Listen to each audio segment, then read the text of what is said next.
और अध्यापक अध्यापिकाओं और मेरे सभी सहपाठियों को मेरा नमस्कार।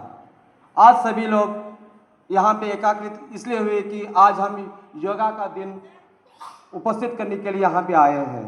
सभी एकाग्रित होकर यहाँ पे हर साल 21 जून को हम योगा के पर्व के रूप में मनाया जाता है। क्यों योगा किस लिए मनाया जाता है? योगा मतलब आरोग्य ही महाभाग्य है कि हमारा स्वास्थ्य को ठीक रखने के लिए आसन बड़े महर्षियों ने यह आविष्कार किया गया है। ये पुराने ज़माने से चलता आ रहा है। हर साल 21 जून को ये पर्व मनाया जाता है। इस दिन हम भी सभी लोग मिलकर यह योगासना इस दिन मनाते हैं। इस आसना का बहुत ही महत्वपूर्ण है। सभी को स्वस्थ ठीक रखने के लिए छोटे से बच्चे लेकर बूढ़े तक सभी आसनाओं को उपयोग करना चाहिए।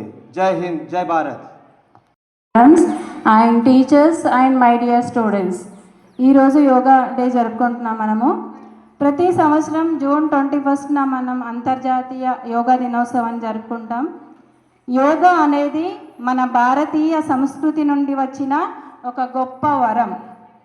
ఇది మన శరీరానికి ఆరోగ్యాన్ని, మనసుకు శాంతిని మరియు ఆత్మకు శుద్ధిని ఇస్తుంది.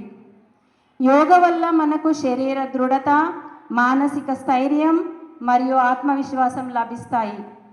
యోగా చేయడం వల్ల రోగ నిరోధక శక్తి పెరుగుతుంది, మన ఒత్తిడిని తగ్గిస్తుంది. మన దేశ ప్రధాని శ్రీ నరేంద్ర మోదీ గారు ప్రేరణ ఈరోజు ప్రపంచ యోగానికి ప్రాముఖ్యతనిస్తుంది. మనందరం ప్రతిరోజు కనీసం 30 నిమిషాలు యోగా చేయాలి. చివరిగా మన ఆరోగ్యం మన చేతుల్లోనే ఉంది. యోగా చేయండి, ఆరోగ్యంగా ఉండండి. Thank you.